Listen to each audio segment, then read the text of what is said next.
Well, Tim, we keep being asked, what are we doing for this winter?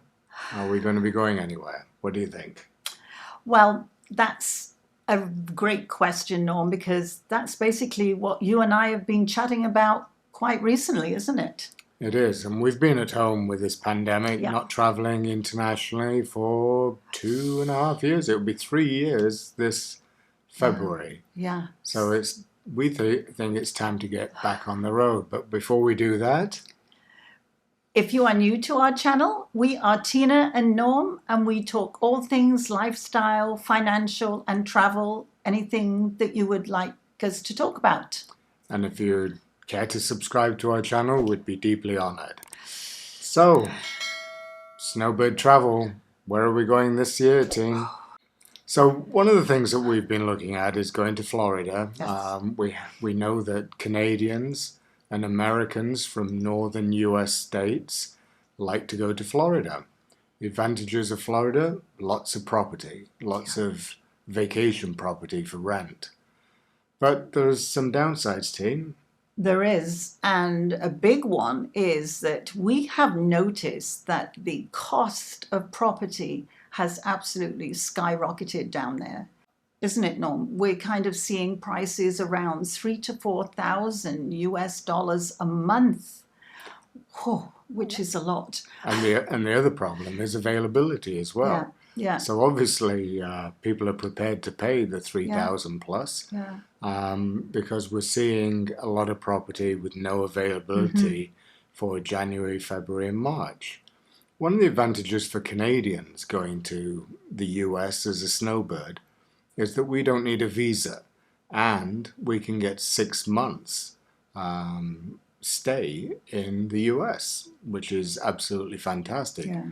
as opposed to other places in the world where they're less generous. Yeah, a lot of the places, hey, Norm, are sort of, were governed by possibly 90 days as the maximum, isn't it? That's right. But to be able to go for 6 months is a huge plus. So it does have that in its favor. So we have been comparing Yes. Florida, 3,000 a month for accommodation. So for the 3 months that maybe we would like to go there, $9,000.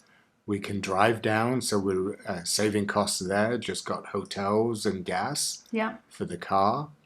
So the other thing is, how about going to Europe?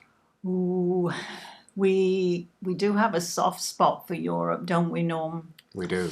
Yes, we prior to COVID, we actually had been to Portugal for I think 3 winters, hadn't we, on the run? We have. And so we absolutely going to Europe is a big choice for us. And the advantage with Europe is that you have countries like Greece, Yeah. southern Italy, Spain, and Portugal, all in that sunshine band of where we would want to have nice weather in the winter months. And of course, for most of those countries, it's out of the regular tourist season. So it is a lot quieter, but that's what we like. So there's not quite as many tourists. Now you will find that a lot of the restaurants might not be open. There will be less than if you were there in the summer, but that's okay because there's still usually it's quite a lot of opportunities to go for coffee or restaurants for lunch or dinner. We would say that probably half the restaurants, certainly in the Algarve, Portugal, will be closed, but the other half are open. So it's no big deal. So, of course, Norm, as you mentioned, the cost of how much it would be if we went to Florida. As an average cost, if we were looking to go to Portugal, we would probably have a flight for the two of us would be about $1,000 each, and then And that would be return ticket. And then we would have the price of accommodation. And we're actually finding that some of the properties are fairly reasonable. They're working out to be around $1,500 a month. So if you kind of look at, say, 3 months, that's about 4,500 plus the cost of your plane tickets. That's 65. 6,500 divided by 2, that's looking pretty lucrative, Norm. We're looking at about $3,250. for Each, 3 months which each. is, we kind of think that's kind of a bit of a bargain, isn't it? So in Florida, what we would be looking at is the property at 3,000 a month, 3 months, 9,000 divided by two, $4,500 each for 3 months. Yes. While Florida and Portugal would be similar in costs, even though that you have $2,000 worth of airfares going to Yes. Portugal, the the thing in Florida is that you're primarily going to be renting from an individual. So it's it's not as secure. It's like Airbnb where you rent from somebody.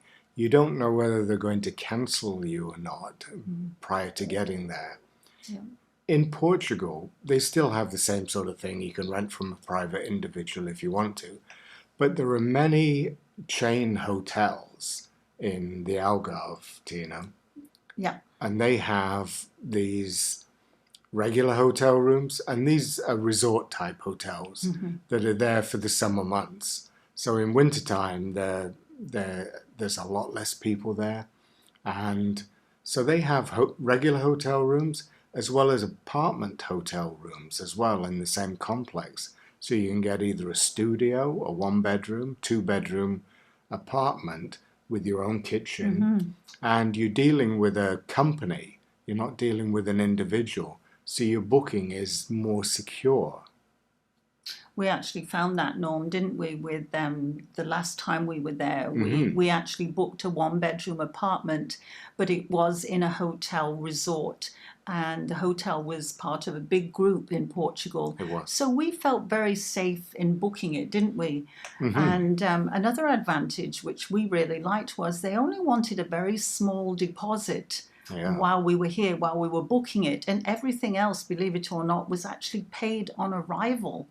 And that was a huge plus for us, wasn't it? It was. Because a lot of places you've got to pay for everything in full before you even get there. And the nice thing about it is that the hotel isn't at capacity. So if you didn't like your room, you could just go down to the reception and ask them to change it. And they were more than willing to do that. Yeah, I think that's a big advantage, isn't it, Norm? It really is. So one of the theories that we have if we're going to Portugal for 3 months is that the Algarve is a wide strip of land at the bottom of Portugal, and within that strip of land is quite different. So we're thinking about having 3 different rentals and starting off near the Spanish border for a month, and then going maybe more central towards the Villamora, Quatera area, and then maybe heading further west to Lagash, which is the most westerly large town, just so that we get the 3 different flavors of the Algarve and that we don't run out of things to do in any one particular town. Yeah, I think that sounds a great idea, Norm, because what we've done before is we've normally just rented and stayed in one place, haven't we? And done the traveling sort of from there. But we thought this would give us a different outlook on staying in different places. And we're actually really looking forward to it, aren't we? And what we have found is there's more availability of property in Portugal. The other thing that we like Portugal, and we've mentioned this in other videos, is that it's the cheapest cost of living in Europe. Yes. And it is a developed country. It's not like South America where there's poverty. It's a first world country. And also it's one of the safest countries in Europe and about the 4th safest country in the world. So it's basically only petty crime that goes on, and that's primarily in Lisbon and Porto with pickpockets in the crowds. So in the Algarve, we feel very safe. We do. And we're looking forward maybe this winter to going there back again. That'll be really nice, wouldn't it, Norm? So we were wondering, what are your plans for the winter? Have you been discussing this? Have you booked yet? Or are you looking to book? We would really be interested to know what you're looking to do, and perhaps you could leave it in the comments below, and we can have a discussion so that might give lots of other people different ideas too on what to do for their winter. Because basically the main thing is, hey Norm, that we're all trying to get away from the cold and we're looking for somewhere warm. We are indeed. So we hope that everybody is staying safe. And we hope that you're keeping well. And until the next time. Bye-bye. Bye-bye.